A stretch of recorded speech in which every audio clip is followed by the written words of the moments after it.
On the 18th of October, 1950, a member of the British Parliament rose in the House of Commons to address a question to the Foreign Secretary.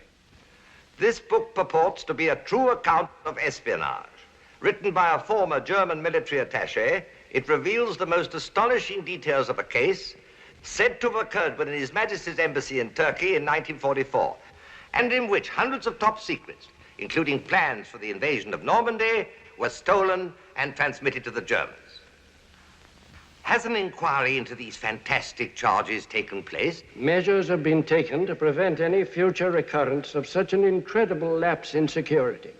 However, it must be regretfully admitted that in substance, the story to which the honourable member refers is a true one.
To be exact, our story began on March the 4th, 1944. It was a day of grueling fighting on the widely spread battlefronts of the Second World War, but the sun was shining serenely on neutral Turkey. The very same evening, on March the 4th, 1944, a Turkish minister held a reception for the entire diplomatic corps. The place, Ankara, the capital of neutral Turkey.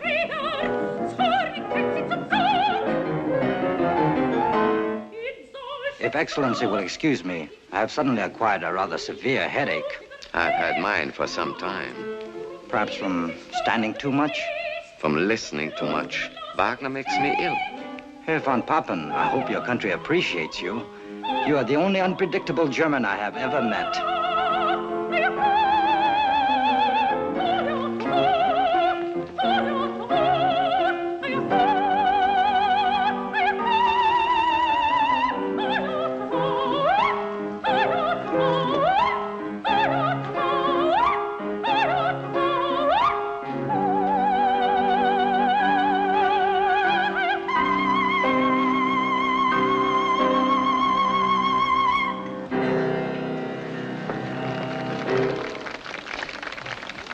I cannot remember when I've seen a lady as beautiful as you eat as heartily as you.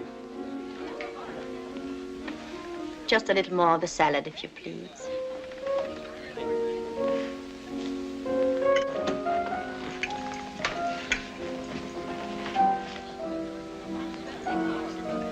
No one admires Turkish food more than I. Still, the prospect of actually dining from a buffet at a diplomatic reception. The number of actual dinners I eat these days is equal to the number of diplomatic receptions to which I'm lucky enough to be invited. Champagne? I have beer, thank you. I've often wondered, Countess, why did you leave Warsaw? Bombs were falling. I felt I was in the way. Then why did you come here? You and your late husband had lived so long in England, you had many friends there. I did not consider being bombed in London more attractive than being bombed in Warsaw. You could have returned to your own country, to France. As the impoverished widow of a pro-German Polish count, it would have required courage. I have none. You could have counted upon our protection. I understand you are now protecting my estates and all of my possessions in Poland. Who has them? Field Marshal Goering, I believe. At last. Many of our German friends before the war would come as our guests to hunt wild pig. I refused to invite Goering. I couldn't tolerate his killing a wild pig. It seemed too much like brother against brother. Bon appetit, madame. As always, I've enjoyed. Herr von Papen. Yeah. Herr von Papen, I need money. These must be difficult times for you, I know. Please don't be diplomatic for just a moment. You can help me. Nothing would please me more. If I can. I want back what belongs to me. Unfortunately, there's a war. After the war, then? I can give you every assurance. But in the meantime, I can be of service to you, to Germany. If I can prove my worth, then afterwards it would be easier. How would you go about proving it? Loan me the means to live again, here in Ankara. Advance it to me. I can more than make it worth your while. You of all men must know what a fount of knowledge a clever hostess can become. Countess Staviska, are you suggesting that the German government set you up as a spy? I'm suggesting that I can earn my keep. It's a sordid, unrewarding business. Sordid, but not unrewarding. In terms of money, perhaps. What other terms are there? I'm sorry. I'm afraid it's quite impossible. What am I going to do, then? Call upon your friends. I have none that I want. And those who want to be, quite frankly, cannot afford it. I beg your pardon. Yes? Excellence, the British ambassador has just driven up. So soon? Perhaps we can talk longer the next reception, madame. And it's my turn to arrive for the last half of the evening. One thing about being a neutral, I can come early and stay late. And perhaps continue our conversation with the British ambassador?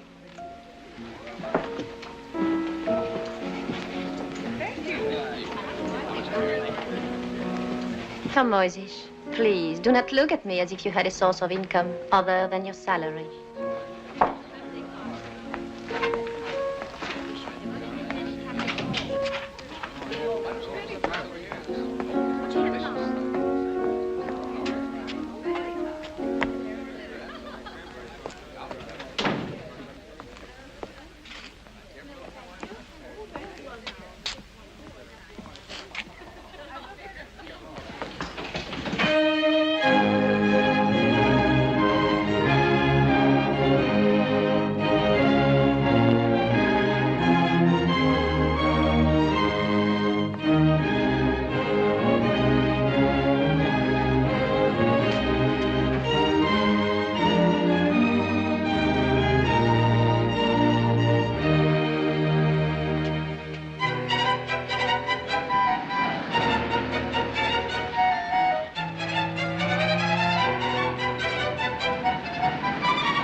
Excellence.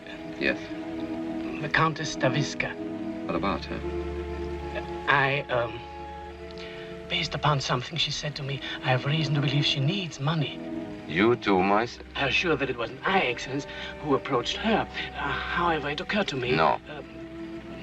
She has many friends, access to many sources. Definitely not. Good night, Moyzisch. Good night, Your Excellence.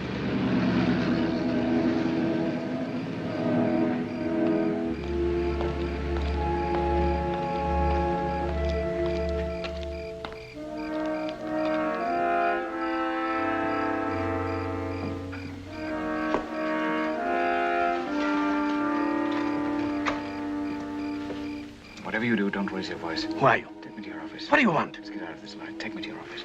Don't be a fool, Moyzisch. I've brought you the opportunity of your lifetime. Choose right now. You can be the envy of the German Foreign Service. Or you can go through life as a diplomatic valet. After all, what if I were a thief? What could I steal? From you.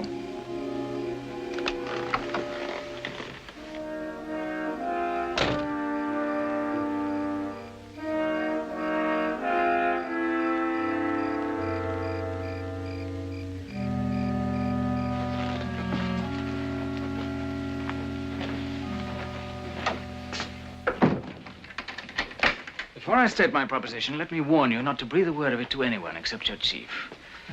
My life will depend upon your discretion. A responsibility I do not choose to accept. I'm afraid you have no choice. Your life will depend upon it, too. State your proposition. Very well. Certain British documents, classified as most secret, have come into my possession. Military and political documents of utmost value to your government. I'm prepared to sell them. The price is £20,000. English pounds sterling. 20,000 pounds. Who are you? I'm a spy, obviously. And this is your life work, espionage? Not exactly. But I have spent a lot of my life preparing for this day. To my knowledge, no spy in history has ever been paid 20,000 pounds for any information. No spy in history has had to sell what I have to sell. Besides, spies are notoriously poor businessmen. Most of them are professional patriots, frustrated liberals, or victims of blackmail. And in all such cases, the emotional involvement weakens their bargaining position and destroys sound business judgment. Would you consider it a sound business for the German government to pay 20,000 pounds to an unidentified amateur for a set of so-called secret documents? Not so-called. Not secret. Most secret.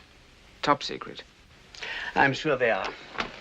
And now I have more serious matters to attend to. I'll have an attendant show you out. Moyzisch.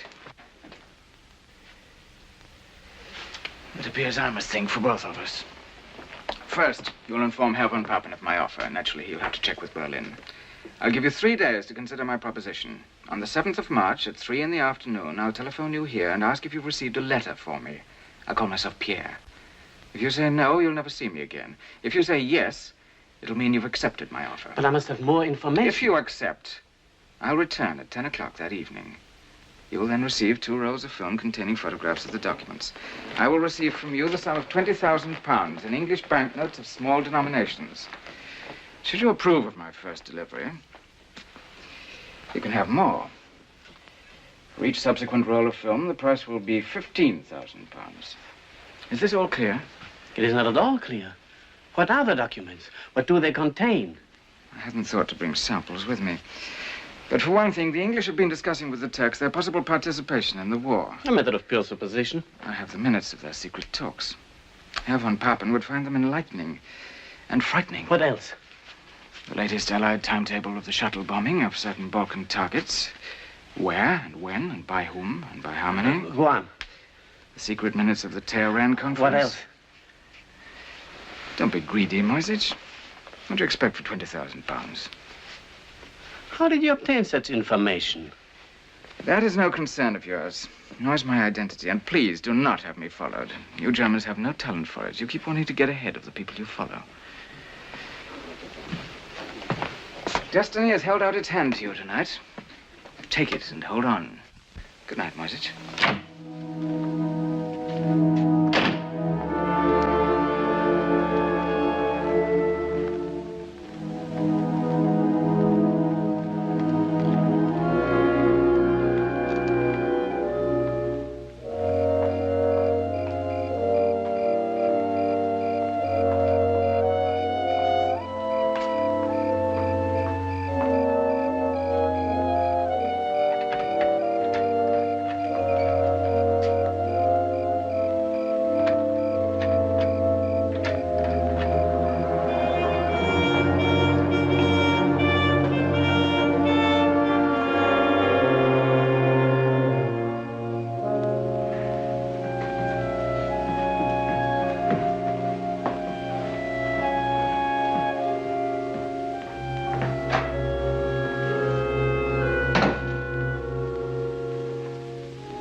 Good evening, Diallo.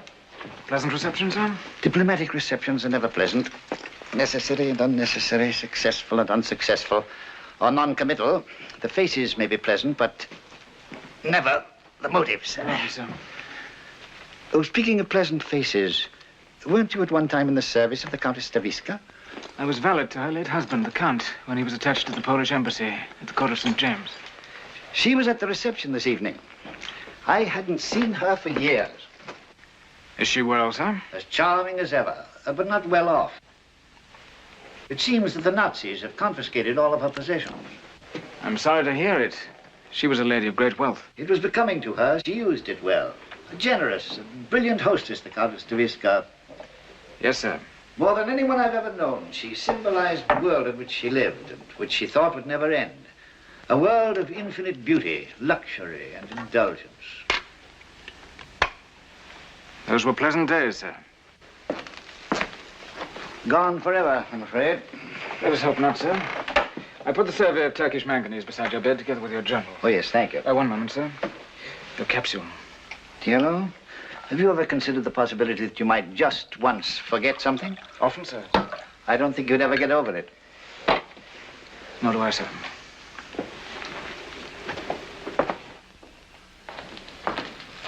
Good night, Diallo. Good night, Your Excellency.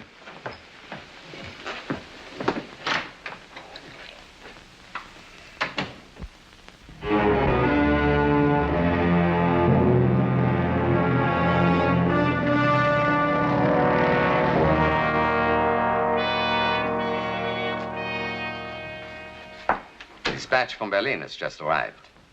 Transaction approved. Take every precaution. Essential, you determine identity of agent. Expect immediate report after delivery of documents. Signed, Kaltenbrunner. What does he mean, sir, by take every precaution? That you are not to hand over the money until you have developed the films, examined them, and decided whether they are genuine and worth it. That's quite a responsibility. Yes, it is. Money arrived by courier from Berlin this morning. 20,000 pounds. I have not taken any of it, Moyzisch. You can count it in your own office. Yes, sir. I had no intention, believe me. It was Are you just sure that you can handle this alone? Yes, sir. What about developing the films? Photography is a hobby of mine. I have used the darkroom often. Good. The fewer people who know about this, the better. Particularly if this fellow makes fools of us. Personally, I sense something bogus about the whole affair. The man may be a clever swindler, perhaps even a British agent trying to plant false information on us. What was your impression of him, Moyzisch? Well, sir, I pick him to be a highly trained special agent, perhaps a Foreign Office careerman. British, of course. An Oxford-bred aristocrat, if ever I saw one. You know the type, sir.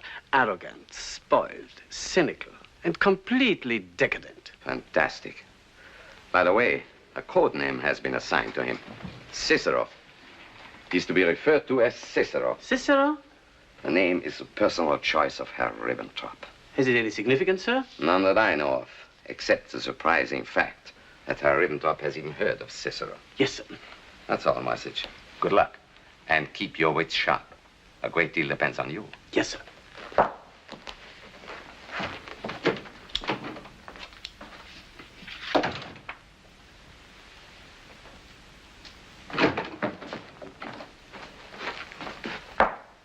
I forgot the money.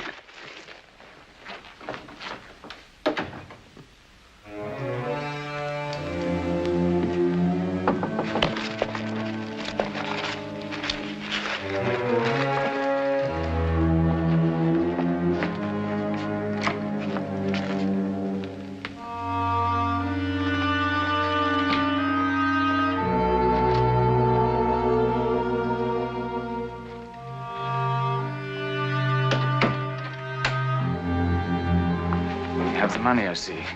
You have the film? Fetch me a drink while I count it, will you? Scotch whiskey. I'm sure that you must have some.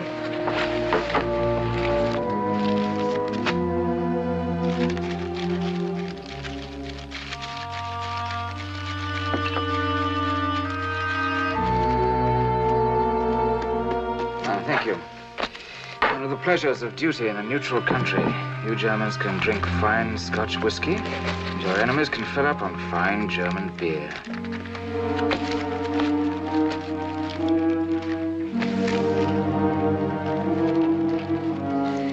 $20,000. Well done, Moyzisch. The film.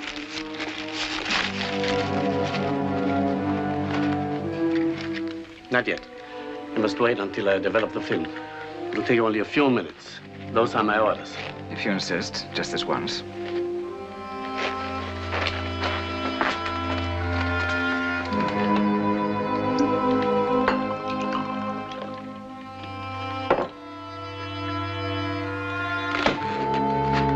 Are you going to develop the film yourself? Yes. You better drink this. You're trembling like a butterfly. It'll help steady your wings.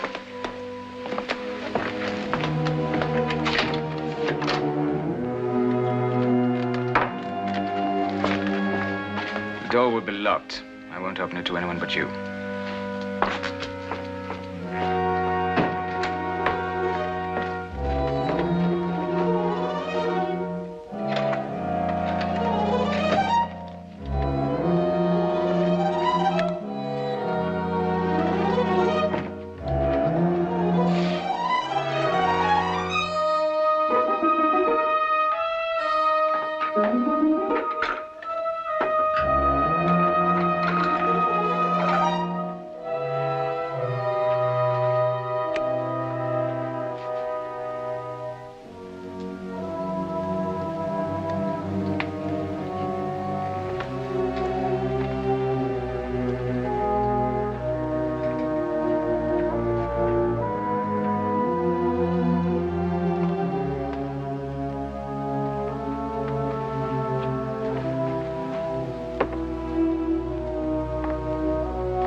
To offer full support short of entering war as open co-belligerent.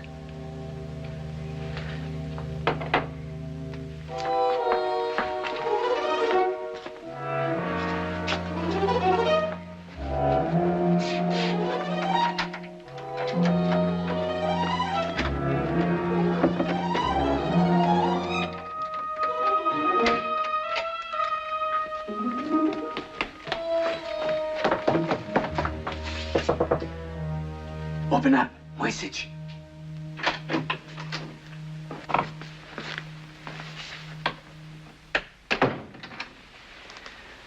Interesting snapshots, aren't they? The documents seem to be genuine. Don't be pompous, Moyzisch. My government has authorized me to make further arrangements with you. I assume you've informed them of the price, £15,000 for each additional roll of film. How did... I said to myself, if I were an ambitious attaché in the German embassy, what would be the combination of my safe? How dare you? 1/30/33, the day Hitler came to power. I imagine that it'd open half the safes in Germany, and Hitler's birthday, the other half. What an unimaginative lot you are. Don't be upset, Moyzisch. There wasn't anything else worth taking. My government is prepared to pay £10,000 per roll, no more. We won't haggle, Moyzisch. I risked my life to get these documents, 15 of them at £1,000 each. The price is quite reasonable. You'll pay it. But on the one condition. My superiors insist on knowing who you are and how you obtain your information. Why? Because it's highly irregular having an agent in our employ upon whom we know nothing. I am not an agent in your employ. I understand that clearly. All the same, it's essential that we know. It's unessential that you know anything about me. However, I will tell you this much. I work at the British Embassy. Sooner or later, you'll find that out anyway. As to my name... You have been assigned a code name, Cicero. Cicero? A man of nobility, eloquence, and dissatisfaction. I like that name. When will you bring more film? A week from tonight at the same hour. And have the money ready. On Moyzisch. Change the combination if that's safe. May I suggest one? Try 6-18-15. That's the date of the Battle of Waterloo. Good night.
Oh, it's you, Diello. Do I disturb you, madam? Not at all. It's always a pleasure to see you. Come in. Take your coat off, sit down and gossip with me. Fortunately, I have a dinner engagement, but he's an undersecretary and used to waiting. Any particular undersecretary, madam? Undersecretaries are never particular, Diello. Perhaps that's why they take me to dinner. It is far more likely that in madam's presence, they feel like ambassadors. Of all the diplomats I've known, you're still the best. It is my good fortune that you've known so few valets. Diello, please. I've spoken to you about this before. You're valet to the British ambassador, not to me. Now, sit down and tell me the gossip. Well, to begin with, the noses of the wives of the diplomatic corps, Axis, Allied, and Neutral, have been badly out of joint this past week. Due to? Due to the ease with which the Countess Staviska once more proved herself the most radiant, beautiful, and sought-after lady in Ankara at last week's reception. Another of your unverified rumors. I was afraid madam would accuse me unjustly, and prepared to name my authority. Who? The British ambassador, no less.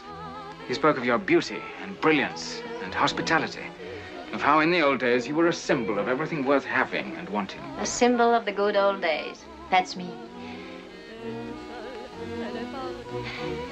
The last of the lot. If I'm lucky, I'll get 1,000 lira. Diello, will you take it to the pawn shop for me tomorrow? I couldn't face the haggling and whining. Perhaps it would be pleasant for you to go by yourself tomorrow. And bring back the jewels you redeem. I don't understand. Redeem? It's yours. £5,000. It's from me. From you? Is it a joke? It can't be real. There's nothing as real as money. But, Diello, I don't know when I could pay this back to you. I don't want it back. But I can't permit you to. What must be the savings of a lifetime? They're not my savings. I'm not a saving man. If you must know, a business venture of mine has paid off handsomely and gives promise of far greater profits to come. But what has it to do with me? I propose to advance you these £5,000 in return for certain favors. At the moment, this particular enterprise must remain highly confidential. The ambassador, of course, knows nothing about it, nor does anyone except my business associates and you. The profits will be exceedingly large. I couldn't possibly keep such sums at the embassy, nor do I want to draw attention to myself by depositing the money in a bank. But you could keep it for me. Well, go on. You could leave this grubby room, rent an attractive house, live as you please, entertain as you please. And how would all that be a favor to you? From time to time, I shall want to transact my business in privacy. Naturally, I shall continue to live at the embassy, but you would set aside certain quarters for me. I see. If all goes well, I shall have some £200,000 within 12 weeks. That's the amount I've set as my goal. And then? And then South America. To a new life, a new name. That, of course, will require certain papers of identity, passport, visas, letters of credit. You could be of great help in obtaining such documents for me. How? I'll explain that when the time comes. Is there anything else? Nothing. It seems little enough to ask for 5,000 pounds. Are you going to tell me what your business is? Sometime, perhaps, not now. I see quite a trust you put in me. If I were to be indiscreet, it would ruin everything for you. And for you, too. You seem very sure of yourself. I'm sure of you. Oh? For 3 years, I was valet to the late Count Stavisky. It is said that no man is a hero to his valet. It is also true that no woman is a mystery to her husband's valet. You know me that well? Well enough. The source of your money has never concerned you any more than the source of your electric light. They became worrisome only when they were shut off. Quite true. But there's pride. I have pride. A great deal I depend upon your pride. You'd find it intolerable to have it known that your wealth was the gift of a servant. Madam, you'll keep your mouth shut tight. Get me brandy.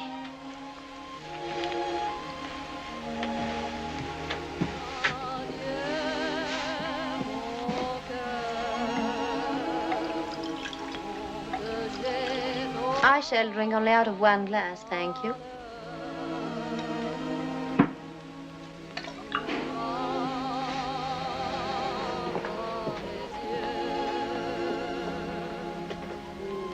Dear Lou, do you know why I discharged you after my husband died? You said you'd be traveling and wouldn't need a manservant. That was a lie. Yes, it was. I let you go because you made me uneasy. You were much too clever for a servant. Too suave, too wise, too self-contained. I was almost afraid of you. I felt you had an evil genius for something. Little did I know it was a genius for making money. That is a lie, too. That wasn't why I made you uneasy. No? No. You were attracted to me. It was upsetting to feel that way about a valet, and to feel that the valet knew it all the time.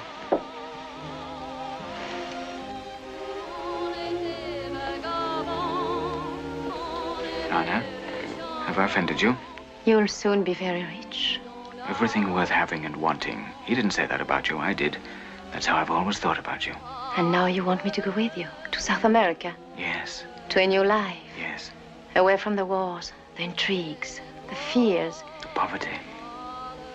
And it would be right for us now. Because now at last, we are equals. Yes.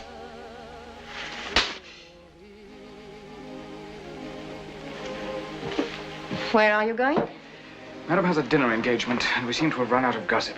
I shall cancel the dinner, and we can talk business. You made me a business proposition. I agree to that part of it. As for the rest of the proposition, it's not an impossibility. It's merely an improbability, and above all, an impertinence. Because I addressed you as an equal? No, because you addressed me as a servant. Because in the manner of an inferior, you tried to buy something you didn't think you merited on your own.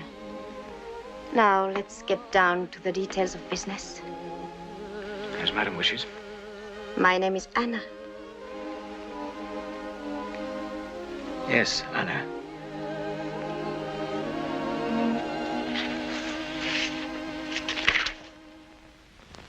"24 hours after the Cicero documents had reached Gestapo headquarters in Germany, Moyzisch was summoned to Berlin to report personally to General Kaltenbrunner. Incredible. You have the negatives? Yes, sir. Give them to Colonel von Richter.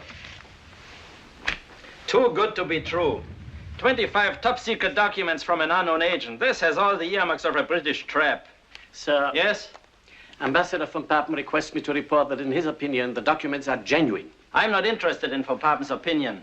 I want facts, proof, conclusive proof. What's the real identity of this fellow Cicero? What are his motives, aside from the money? Does he have a confederate? You haven't answered any of these vital questions. Unhappily, sir, Cicero is most uncooperative. Teach him to cooperate. That's your job.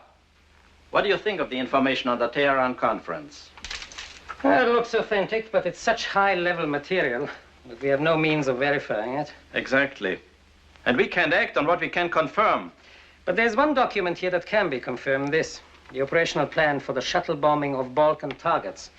According to this, British heavies are going to bomb the Ploiești oil fields on April 5th.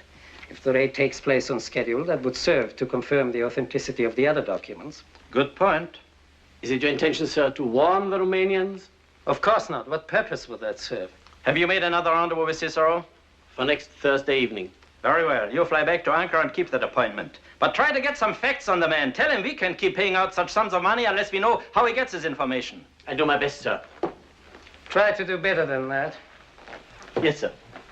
This is your responsibility, Moyzisch. I warn you. Yes, sir.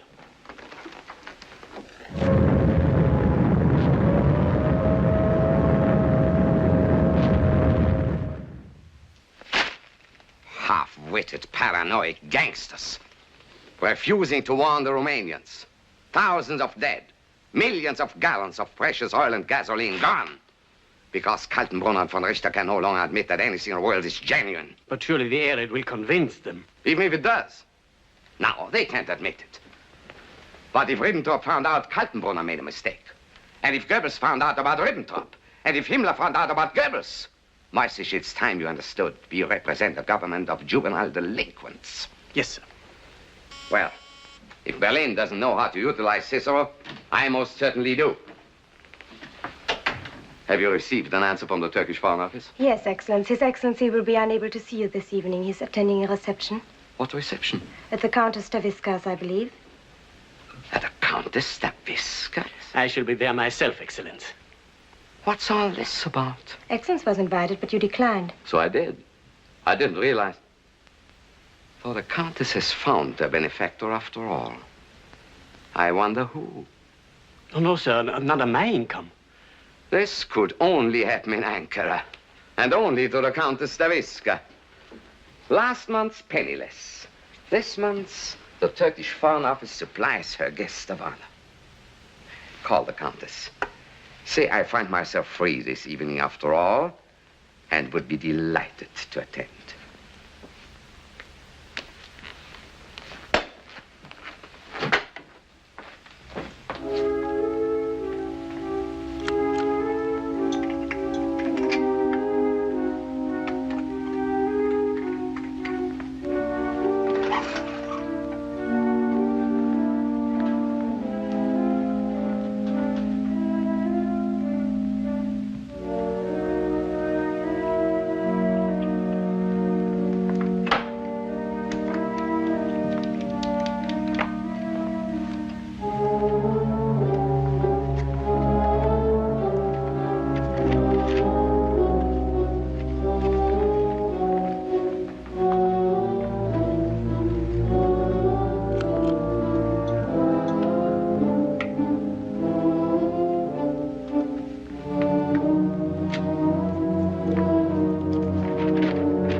Afraid you'll have to wake Morrison. Ask him to come here at once. Yes, sir.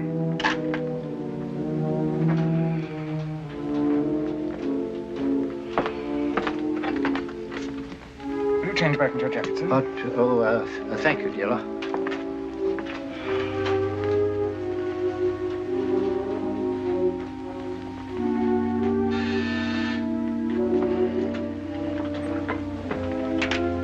Morrison will be there directly, sir. Thank you. Turn on that lamp, will you, dear? Yes, sir.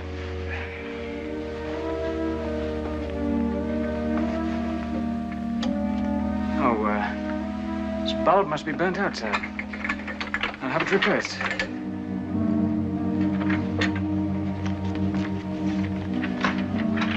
Yes, sir. Morrison, sorry to waken you. Get this dispatch off to Whitehall at once. Have this coded and classified as most secret. Upon representation from Turkish Foreign Office, there is strong reason to believe... Yellow, will you shut the door, please? There is strong reason to believe that Von Papen is in possession of top-secret information, which would indicate leak in security here. Upon receipt of this highly classified message, the Foreign Office in London took immediate action. Let me read you what we received from Ankara early this morning. Upon representation from Turkish Foreign Office, there is strong reason to believe that Von Papen is in possession of top-secret information which would indicate leak in security here or Nazi access to secret documents or possibility have broken British diplomatic cipher. Colin Travers, a special agent of British counterintelligence, left London by plane next morning, bound for Istanbul. Colonel von Richter of the Gestapo counter-espionage service left Berlin by plane the same day. Travers and Colonel von Richter arrived at Istanbul the same evening and boarded the Anatolian Express. They reached Ankara next morning. Von Richter carried a Swiss passport, identifying him as Herr Rudolf Hodler, a tobacco buyer from Bern, Switzerland.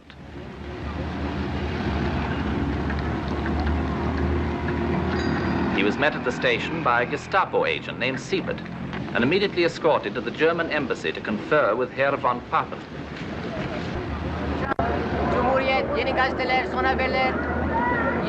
Travers was greeted outside the station by Keith McFadden, a British agent attached to the embassy at Ankara. McFadden, glad to see you, Travers.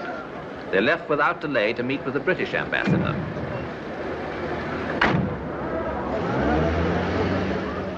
To begin with, sir, I think we must assume that the source of information to the Nazis is someone here at the embassy. After that has been all our out... personnel and permanent employees have had previous security clearance from London. I've never known a self-respecting spy without a security clearance. Where do you store classified information, sir? Right there in my safe and in the first secretary's. What about the code room? Under guard day and night. Don't you think it most likely, sir, that this lamentable lapse in security was due to some unintentional slip of the lip at some party or reception? My lips are not in the habit of slipping, Mr. Travers. Nor do I imply that they are, sir. But our material does pass through other hands. It might pass through other lips. Now, McFadden was telling me about an unattached lady, a certain Countess Staviska.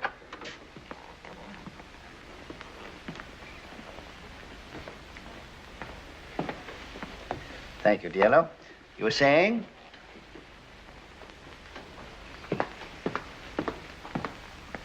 A certain Countess Staviska.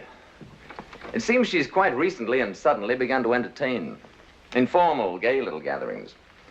I assume some of our embassy personnel have attended from time to time. The Countess has a wide circle of friends, which I'm happy to say has included me for some time. That circle, no doubt, would also include Herr von Papen and his associates. Mr. Travers, the Countess is doing her very best, I assure you, to live neutrally in a neutral country. Under the circumstances... According to Mac here, her circumstances have taken a startling change for the better.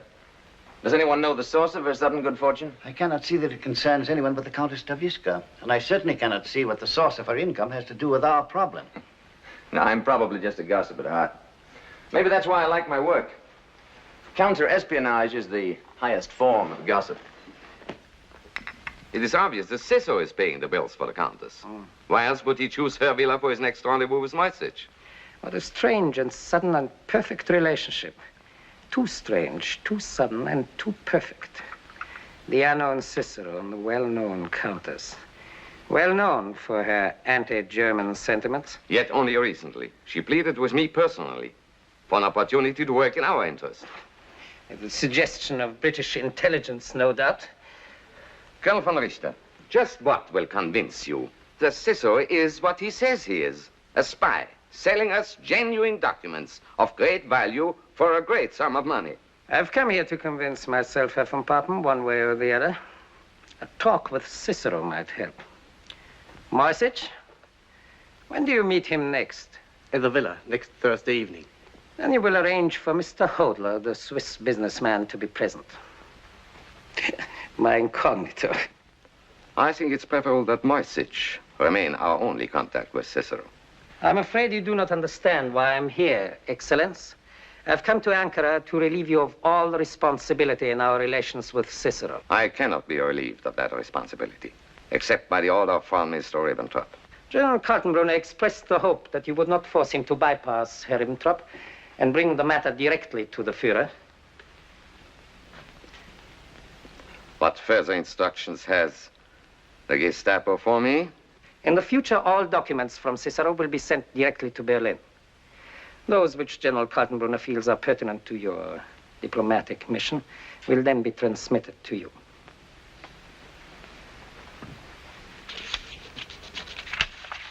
Moyzisch, do what you can to make the Colonel's stay in Ankara a comfortable one. Thank you.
Him out.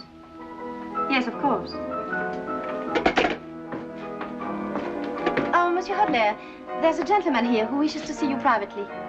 You had a business appointment, I believe. I believe so. I'll take you to him. I'm indebted to Herr Moyzisch for suggesting that I ask you to our little musical evening. Oh, the honor is mine, madame. I hope you haven't found it too subdued. On the contrary, it's been exactly as I would have wished it. Have you known Herr Moyzisch long? We have been business associates for some time. Are you, too, a diplomat, Monsieur Hodler? I suppose you could call me a middleman. There are so many Swiss middlemen. Seems to be a national occupation. What could be more natural? After all, we Swiss have been in the middle for hundreds of years.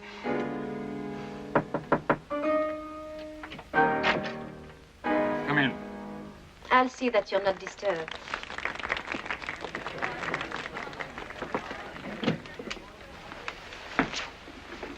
Colonel von Richter, sit down, please.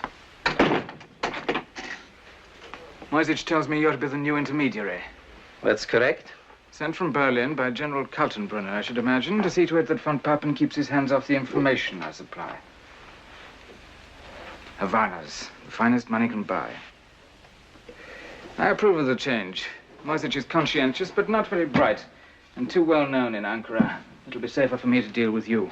Your security is a matter of grave concern to us. I'm happy to hear it. I share your concern. For this reason, I must ask you about the Countess. Have you told her who I am? Of course not. Does she know the nature of your business? No. Then, just what is her relation? My dear Colonel, I did not invite you here to discuss my private affairs. We have some business to transact. Did you bring the money? As always, you will be paid after we have developed the film. During the past 6 weeks, I've sold Moyzisch 50 photographs, all of genuine secret documents. That's proof enough of my good faith. Henceforth, you will pay on delivery. The money? Possibly you're no longer interested in the strategic plans of the Allies for the entire Mediterranean area. You mean a second front? I do not know the number of the front.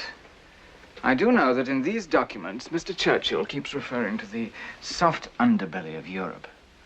Of course, I could take the film to von Papen and ask that he himself query the German High Command as to their interest. Very well. Why, you had it with you all the time. Who are you, anyway? If I told you I was, let us say, the valet to the British ambassador, would you believe me? Certainly not. You see? Then at least satisfy my personal curiosity on one point.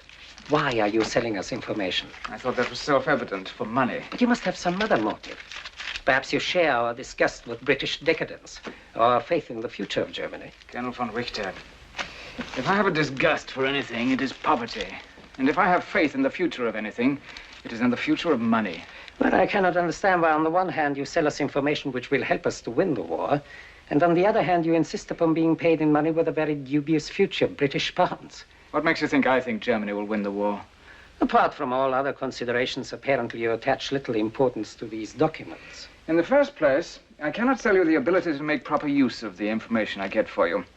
In the second place, by informing a man about to be hanged of the exact size, location, and strength of the rope, you do not remove either the hangman or the certainty of his being hanged. And now I'm sure you'll want to rejoin your friends. 1 week from tonight at the same hour, I shall have more film for you. Good night. Good night.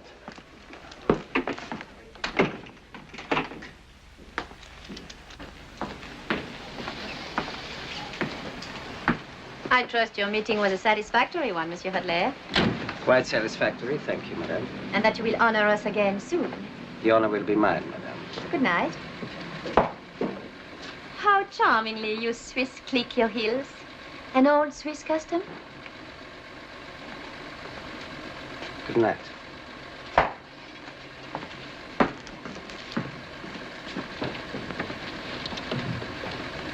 You may retire. Just turn out the lights. Thank you, madame.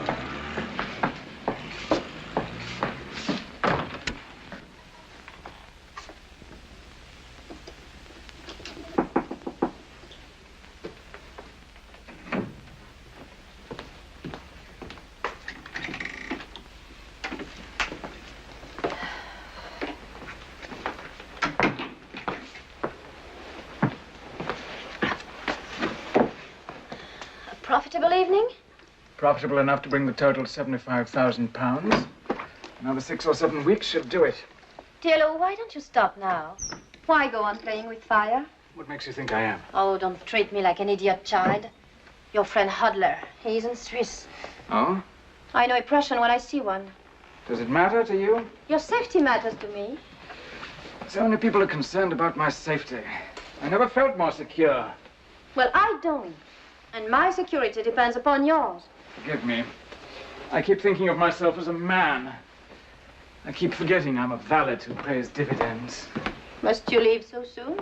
I mustn't stay away from the embassy any longer than necessary. I can't see why a man as rich as you should go on pressing the trousers of the British ambassador. That's where I get my money. I steal the loose change from his pockets. Oh, before you go, Diallo, get me a drink. Will you?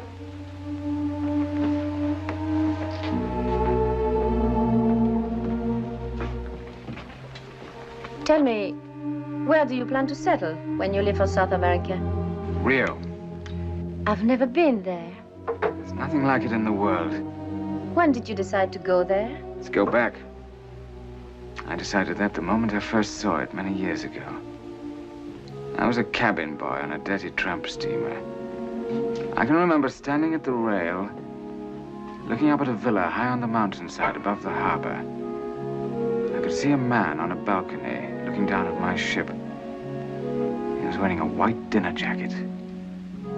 He seemed close enough to touch, and yet he was beyond the reach of anyone.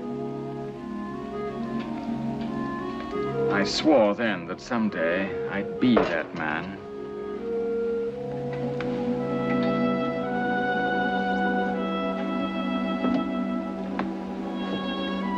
You might find Rio de Janeiro not to your liking. Do you have a nationality, Diallo? Most people are born somewhere. You're not a native Englishman. What are you? Albanian, English by adoption. You're the only Albanian I've ever known. If you know one, you know them all. I ran away to sea when I was a boy. And then? Finding myself in England, it seemed profitable to become a gentleman, so I went into service. As you have pointed out, I'm not yet a gentleman. But I am the best of the gentleman's gentlemen, which reminds me the ambassador will be wondering what has kept me. What will you tell him? That I was detained by a Turkish chambermaid. He might not approve. Why shouldn't he? Only a woman of my own class would want to detain me, and only a man of my class would permit her to. Diallo. Yes, Anna? On the contrary, I think I'll find Rio de Janeiro very much to my liking.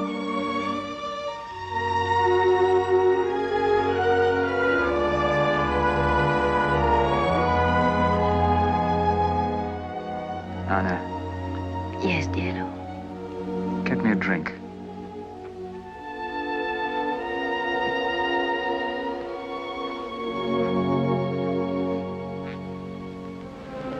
During the next 5 weeks, Cicero sold the Germans 35 top-secret documents, which brought his growing fortune to £155,000 sterling. The Germans were informed of every secret word the British ambassador set to paper, every secret conference, every secret pact. And yet, despite the unerring accuracy of the information gathered from the Cicero documents, German intelligence refused to act upon it, out of fear that Cicero might be a British plant. As for the British, they had failed to uncover any breach in their security. Travers grew increasingly certain that his first assumption must have been correct, that there was no spy to lay hands on. And so in your 3 years as her husband's valet, I'm sure you learned more about them both than we could in a lifetime of investigation. Infinitely more, sir. I respect your reluctance to discuss the private affairs of a past employer. It's also reassuring to me, personally. But, Diallo, we are at war. I understand, sir. Tell me, did you ever have occasion to hear the Countess express sympathy for the Nazis, privately or openly? To my knowledge, sir, the Countess never spoke of countries, political parties, or groups. The world to her was made up of individual people she either liked or disliked. Would you consider her to have been pro-German? The Countess was capable of being pro-anything, if it made for a congenial dinner party. Then would you consider it possible, under certain circumstances, for her to have become a German agent? Only for money, sir. Of which she has suddenly acquired a plentiful supply? I know nothing about spies, of course, and the way they function, but I can remember that the Countess had a remarkable talent for receiving confidences from important people.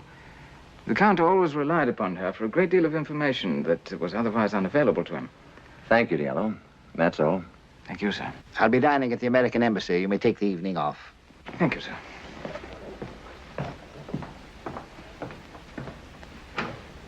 A clever chap. Because he supports your theory that the breach in our security was no more than a few irresponsible remarks at one of Anna Stavisca's dinner parties? Well, frankly, sir, that is a fairly accurate summary of the report I was planning to send to London. I hope you're right.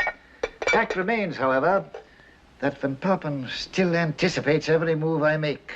You may soon be doing some anticipating of your own, sir, about Herr Van Papen and his moves. How do you mean that?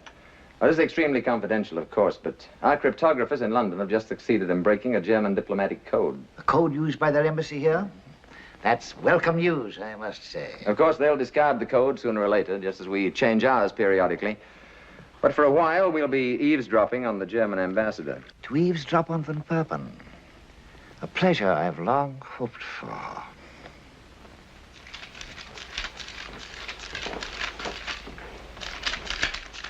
Nervous, Colonel?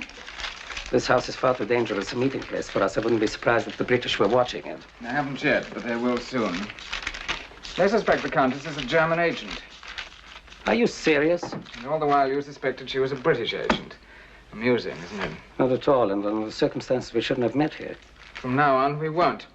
Do you know the Aslan Hane Mosque in the Old Quarter? Moyzisch will find it. We'll meet in the entrance of it a week from tonight at the same hour. Be sure to take your shoes off. The Muslims will resent it if you don't. Childish. To them, no more childish than you're resenting someone's hat being on in church.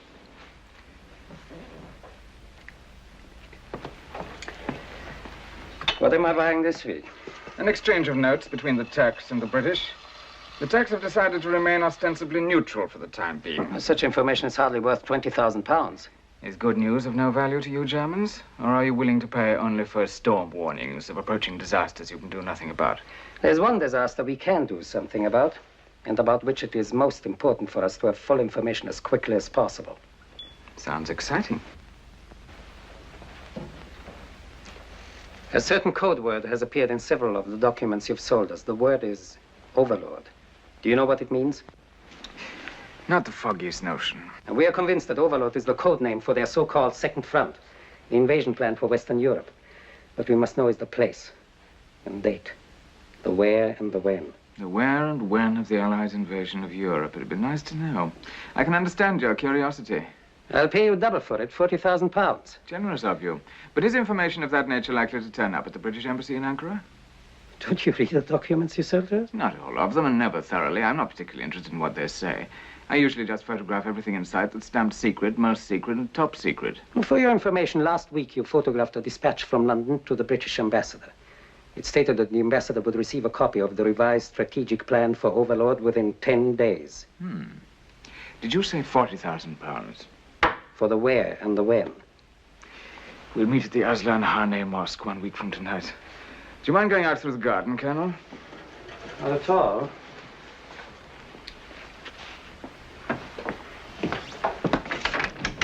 You and the Countess must be running out of small talk anyway. Good night.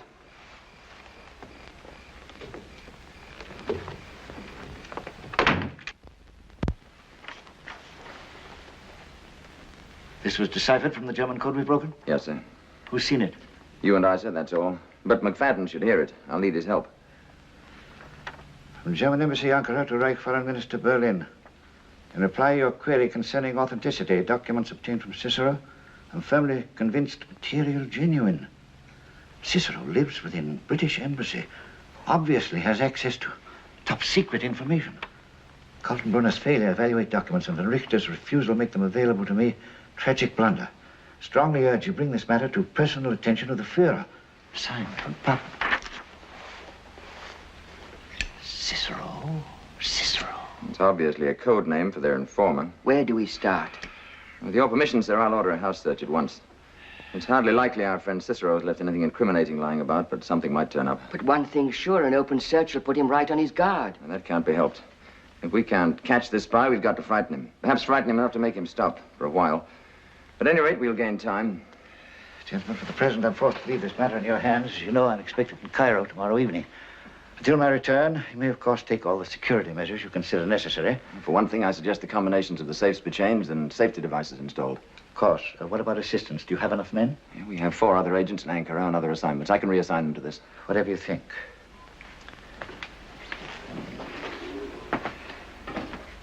Tell me, Travers, do you have any idea who it might be? A dozen members of the staff have access to classified material. Code clerks, attachés, undersecretaries, first counselor, and so on. McFadden, you, and I. In short, Cicero could be any one of us. Yes, sir. Any one of us.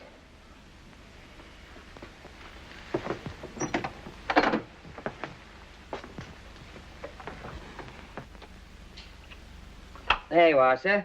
Be a few days before I get the combination changed, but the alarm's on and ready to go. Well, just so that I don't set it off by myself, you'd better explain again how it works. There's nothing to work, sir. If you were to turn that dial a 1/16 of an inch in either direction, the alarm would go off. To cut off the alarm.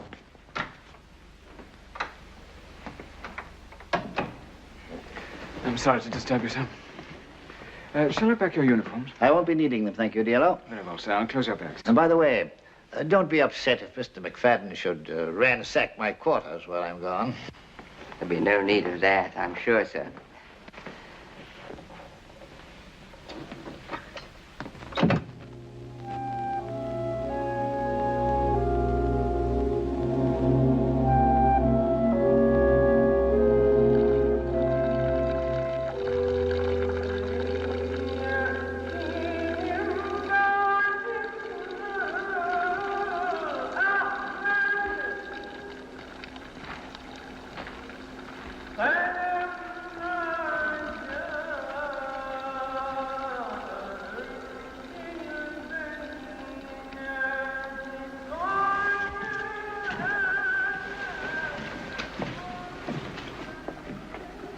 Stone is wet, cold and wet.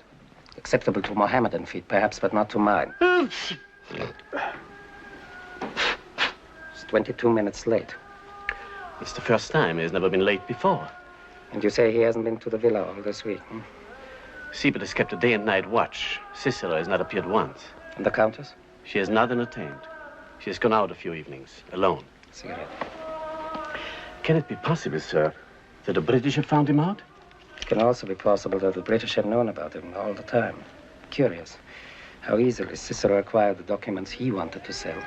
And when only once we named the documents we wanted to buy, or mysteriously has failed to deliver it. That. What does the colonel propose to do now? Precisely nothing. All spies in time outlive their usefulness.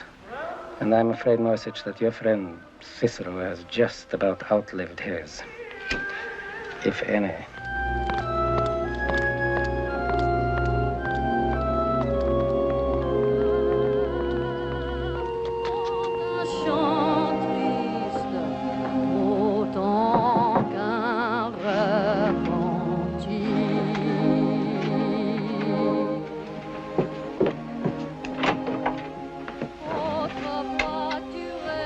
Voilà.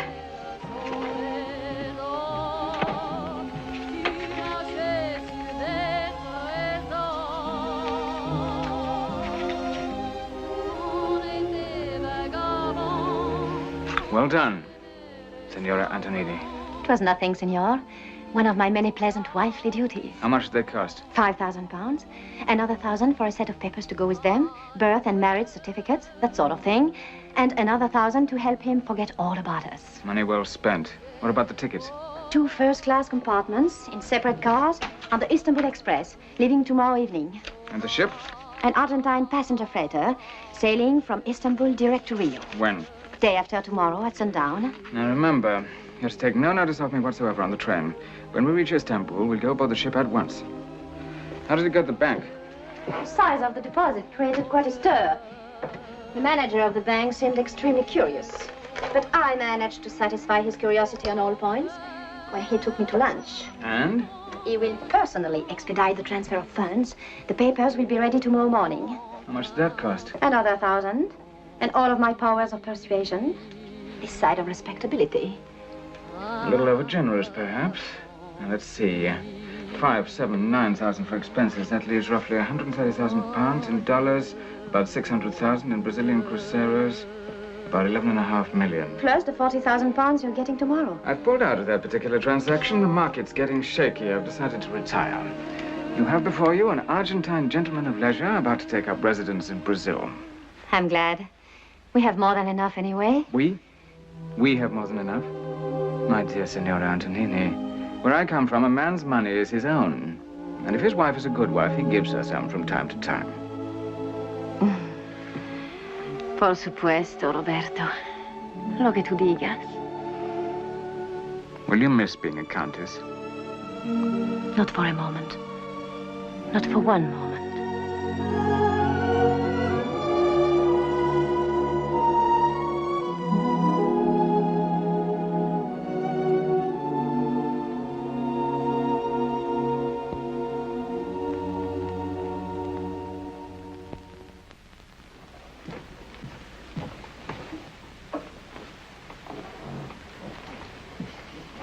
Yellow.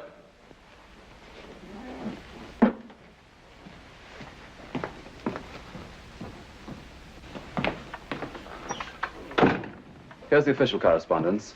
The ambassador's personal mail. Will you keep it for him? I'm leaving for the weekend. Will His Excellency return tomorrow as he planned? Not till Sunday. I put a list of his calls on the desk.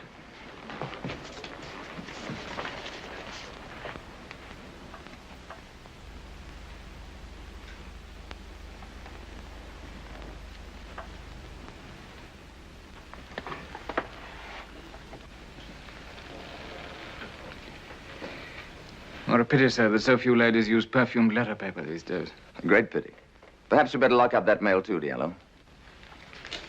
As you wish, sir.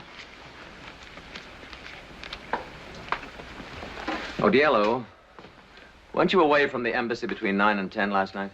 Yes, sir. Would you mind accounting for your movements? Not at all, sir. I walked for a while on the boulevard, stopped for a drink at the Yüksel Palace, then back to the embassy. Oh, one other question about the Countess again. Do you remember any particularly close friends she may have had in Switzerland? Did she go there often? Very often, sir. The Countess was extremely fond of Switzerland. She went every spring. Oh, then that explains it. The Countess left by plane for Switzerland this morning. I hope she can enjoy it in the style to which she is accustomed. That shouldn't be any problem. She took 130,000 pounds with her. You ready, May?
I'm calling for His Excellency, the British Ambassador.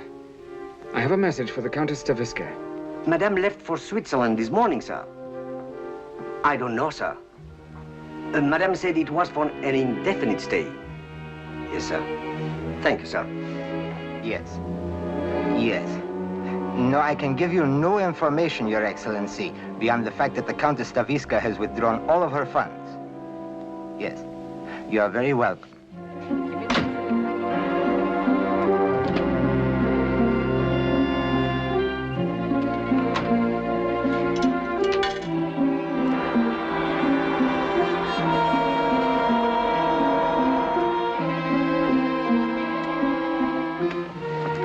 Yes. I can reach Colonel von Richter immediately. Tell the Colonel I can get the merchandise he wanted. However, I cannot deliver it here in Ankara. No, it's quite impossible. I'm being watched too closely.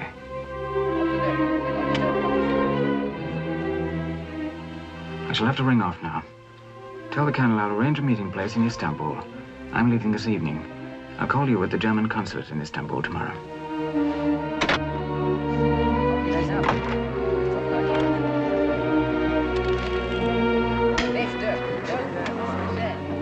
He didn't speak to anyone in the bar. He made a couple of phone calls and then came back here. I think you're on the wrong track, sniffing after Diallo. After all, he didn't bat an eye when you told him about the Countess. There's something about him, there's something about him. Why, for one thing, should he go out to a cafe to make a few phone calls?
What do you want? It's all right, I clean office now. No, not now. His Excellency won't be back until tomorrow. But it's necessary. I wash windows while it's still daylight. Not now, I said. Come back later.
off the alarm. Open it up.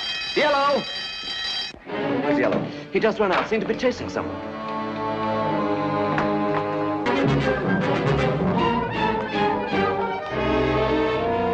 Follow him, Johnson. Find him and stick with him. Shall I try to hold him? Just find him and report back. Get off a dispatch to London. I want all available information on Yellow flown to me here at once. Give me that dispatch case.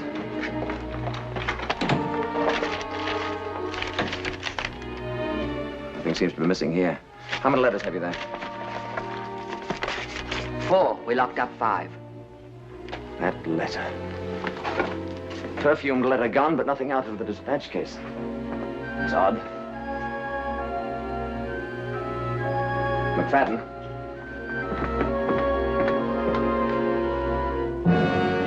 Photographs. Have Burroughs and Murray watch the approaches to the German embassy. We've got to keep him from delivering that film. It'll be sticky grabbing him in public. Our Turkish friends might not like it. We can't kidnap him, McFadden. We'll have to kill him. There's a little matter called Operation Overlord we've got to consider. Send a man out to the airport.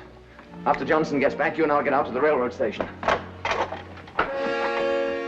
Siebert, you and Stuyven take the train to Istanbul this evening. Moyzisch and I will take the plane. He's bound to be aboard one or the other. Shall we go armed, Colonel? Naturally.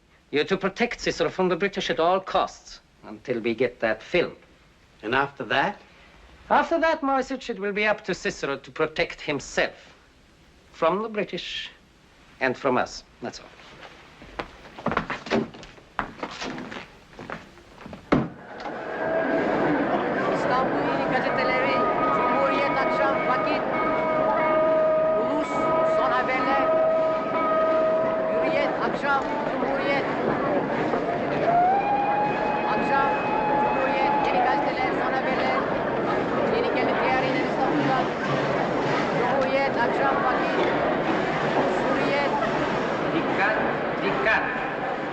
Ankara, Haydarpaşa Ekspresi. Peron 1'e vaktinde varıyor. Dikkat, dikkat. Ankara, Haydarpaşa Ekspresi. Peron 1'e vaktinde varıyor.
See which compartment exactly. Try them all. Compartiment is beset, meneer. Excuse me. C'est occupé. Pardon me. I will not fail you, sir. This compartment is occupied, gentlemen. May I see your reservation? We didn't have time to get one. If possible, we'd like to purchase a compartment in this car. I'm sorry. There are none available. We'd be happy to make it worth your while. They're none available, gentlemen.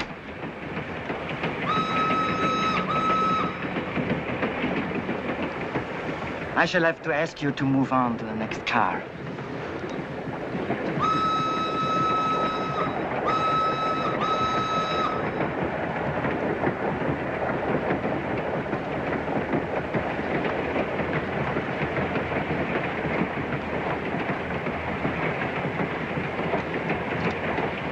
Might as well put that away and fill your pipe instead. There's nothing to do between here and Istanbul but see to it that none of them get off. I suppose the Nazis have already got the films. No. They wouldn't be playing watchdog for him if they did. They're going to take good care of him until he hands it over. And that'll be somewhere in Istanbul.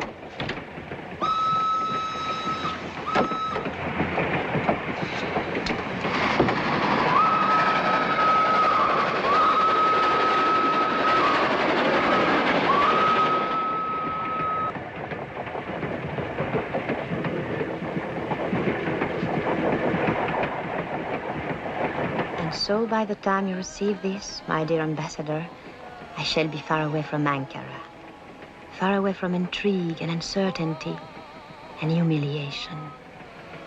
I shall be settled, I hope, in a new life of peace and security and self-respect. You have spoken so often to me, my dear friend, of Diello, the perfect valet who served my late husband and who serves you now.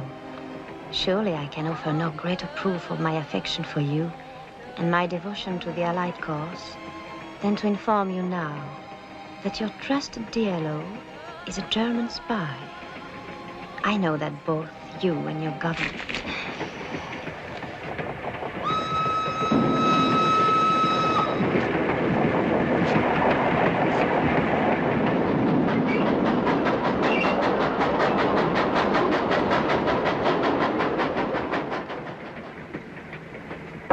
Just a few minutes, sir.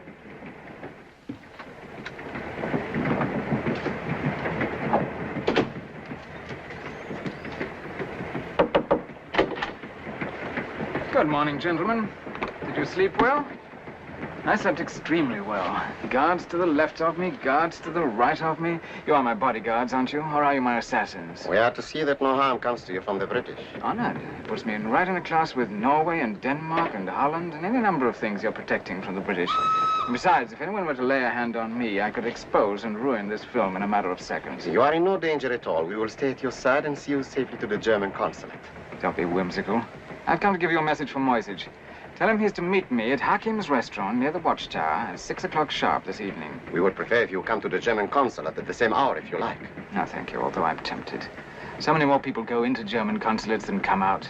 I've often wondered what possible attraction could keep them there so long. We must have some guarantee that you have the film. I thought you were the silent partner. Here's all the guarantee you'll need. Don't unwrap it.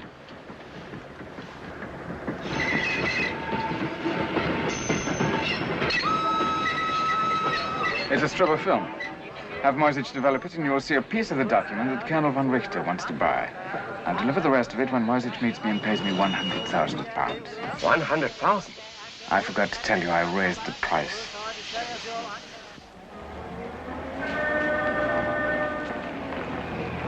Ready, Moyzisch? Yes, sir. Remember to be extremely friendly. Give him the money first.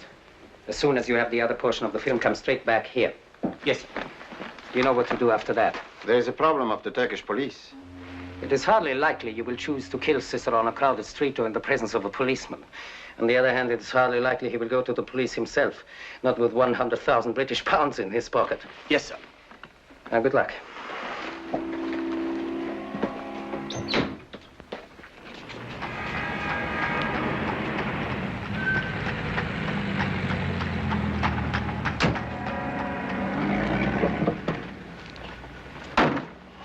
No luck? This city was created by Allah primarily for the convenience of spies. Nobody ever found anybody in Istanbul. Anything going on here? Von Richter and Moyzisch went in. Likewise, our two playmates. Nobody's come out. Yet.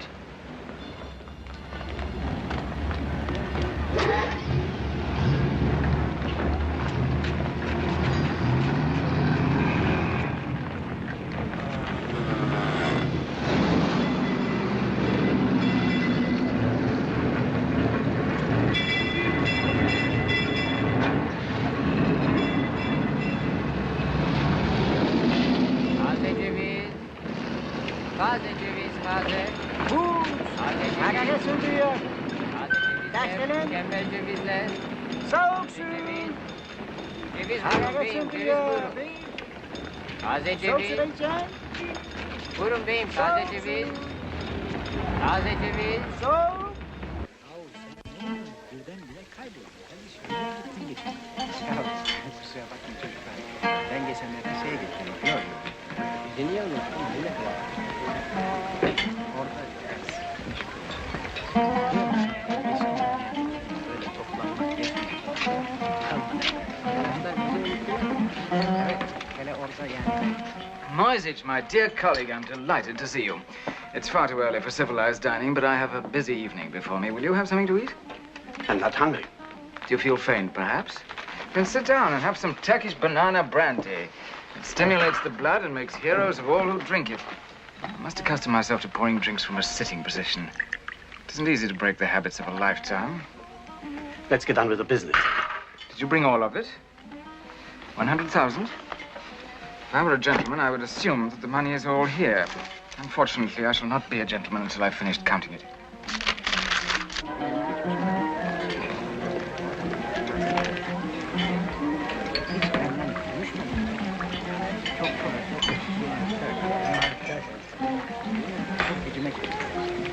Do you speak English? A little. I'm looking for a friend. He may be in a private room. Do you have private rooms? Is occupied. Then he must be in there. I'll just... I'm sorry. He not wish to be disturbed. But he's expecting me. I'm sorry. You will sit here, please.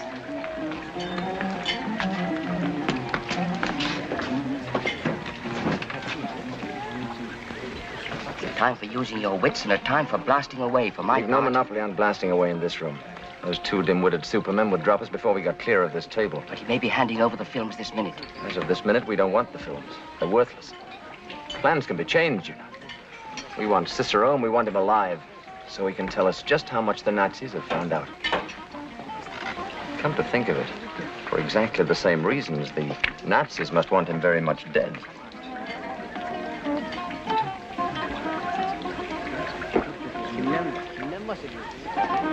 You're balmy. You're completely balmy. He'll jump at it.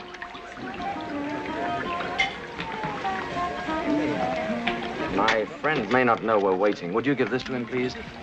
Yes.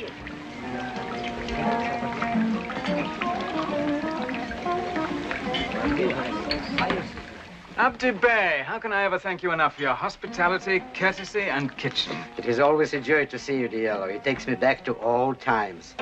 C'est very not war. English Latin. Thank you. No answer required. Who was that note from? What was in it? Would you like to purchase a photograph of it? Why so nervous, Moyzisch? This is the greatest day of your life. When you die, Hitler will dip you in bronze and name streets after you. Can't you count a little faster? Haste makes waste. You've grown fond of me, is that it? You're troubled because you know that I haven't much longer to live. Those two men are here to protect you from the British. Which two men? I didn't say anything about two men. Really, Moyzisch, you and your guilty conscience and big mouth. Here's the film. Has it occurred to you that our roles are now reversed? That the British may try to kill you? How does it feel, being me? Keep a stiff upper lip, Moyzisch. That's one thing I have learned from the British, the importance of an exterior.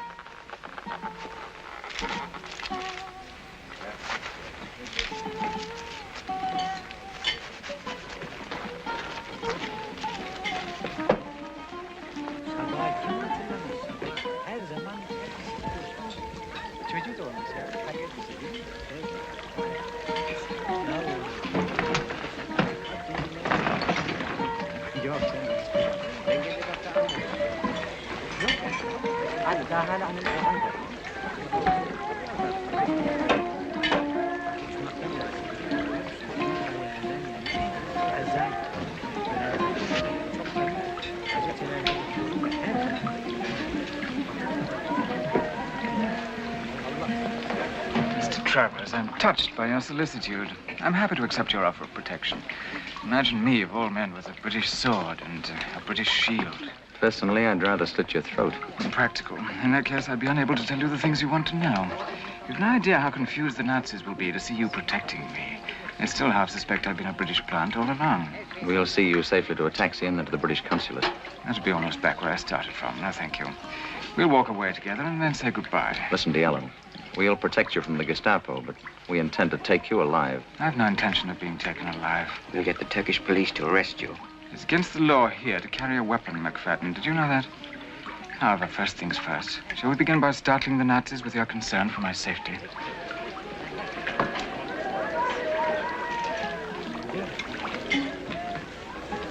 You seem to disapprove of me. You're the most cold-blooded thief, traitor, and criminal I've seen in a lifetime of looking at human trash. What a pity. I rather hoped I'd look like a gentleman.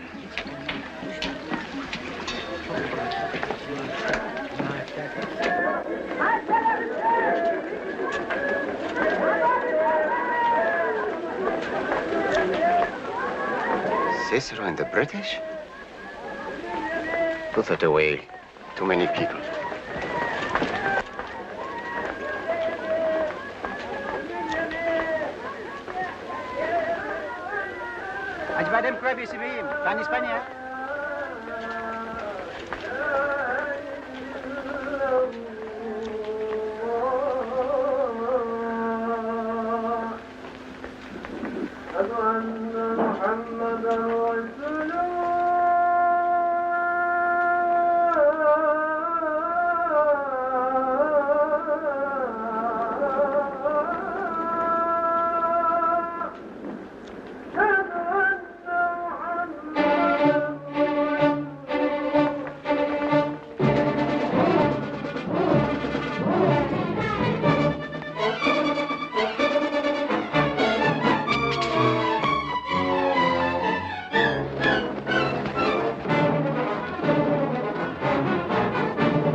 Our shoes, we're feeling something about our shoes. Well, what's the matter with our shoes? I don't know.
Lighter found?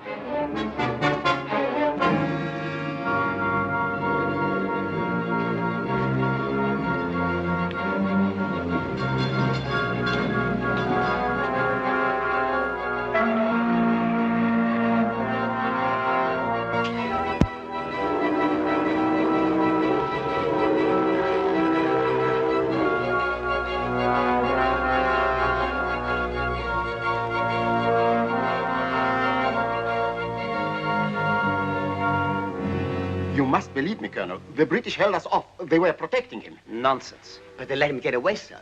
What's more, back in the restaurant, they passed Cicero a note. It has no logic. It does not make sense.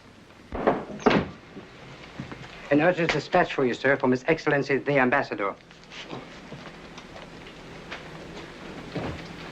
Moyzisch. What's the delay? I spoiled the first print. What? I was so nervous, but the second one is almost ready. Oh, hurry up.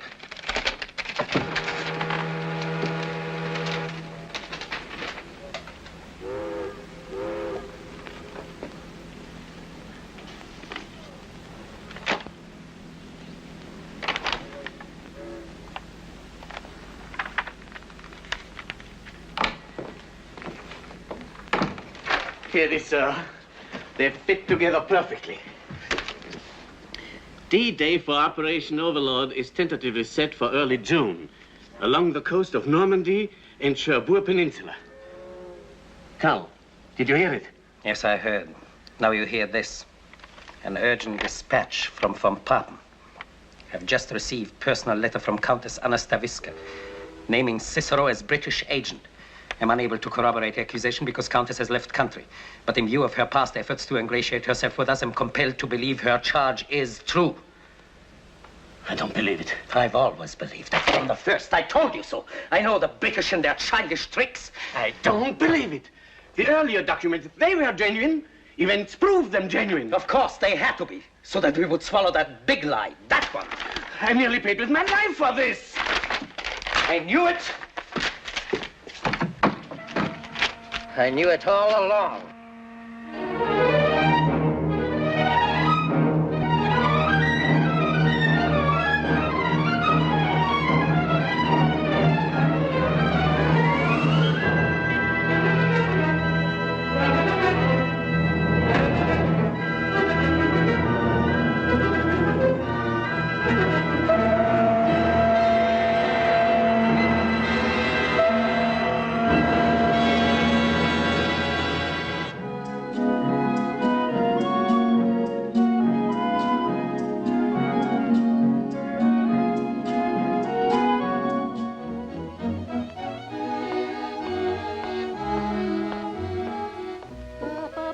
Dinner is served, Signor. Mon ami, tu avais trop de confiance, c'est fini, c'est fini. T'avais une femme merveilleuse, si jolie, t'as pas su la rendre heureuse, elle est toute seule, elle est partie.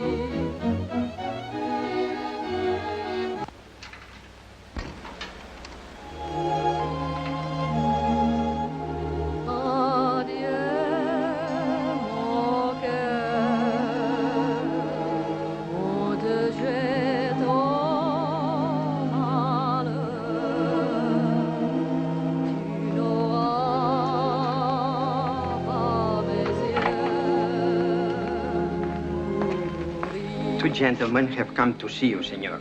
Your banker and another gentleman. Senor da Costa at this hour? Very well, have them come out.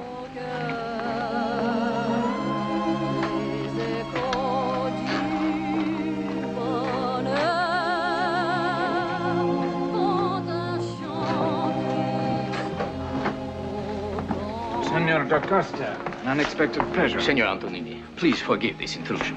May I present my friend, Senor Santos? I'm honored, Senor Santos. I've looked forward to meeting you, Senor. Please sit down, gentlemen. Will you join me for dinner? Thank you, Senor. We have dined. Some wine, perhaps. Senor Antonini is already known in Rio for his exquisite taste in wine. Are you associated with the bank too, Senor Santos? No, Senor. With the Brazilian Department of Investigation. Ah. Then I assume you investigate Argentine citizens who settle in your beautiful city. Among other things, yes. And have you discovered some irregularity in my papers? No, Senor. Your papers are all perfectly in order. There is an irregularity, however, Senor. It is a matter of your account at the bank. Am I overdrawn? As of yesterday, I had approximately 7 million cruzeros to my account. I was referring to the bank draft with which you purchased this villa. As I recall that transaction, I paid the full sum in cash, 25,000 pounds sterling. That is correct. What seems to be the difficulty? The money has been returned. What on earth for? It's counterfeit. You have a distorted sense of humor, Senor. The money is counterfeit. So is the money which you exchanged for Brazilian currency. It is all counterfeit. Believe me, Senor, I do not wish to leap to conclusions. A gentleman of your obvious refinement. Perhaps you are an unfortunate dupe. This currency has been in circulation for months, and the British authorities have only recently detected the forgery. I have samples here of every series in your possession. They are the most skillful facsimiles I have ever seen. Senor Antonini, I implore you to cooperate. You see, we know that these counterfeit notes were printed in Germany. The British have established that beyond the shadow of a doubt. And so far, they have turned up in 3 places. Here in Brazil, in Turkey, and in Switzerland. Switzerland? Over 100,000 counterfeit British pounds were confiscated there recently. In the possession of a political refugee, a lady. It would be in your interest to tell us where and how you got this money. Switzerland? Believe me, senor, this is no laughing matter. It is my unhappy duty to inform you that you are under arrest. Anna. I beg your pardon? Anna. Poor Anna.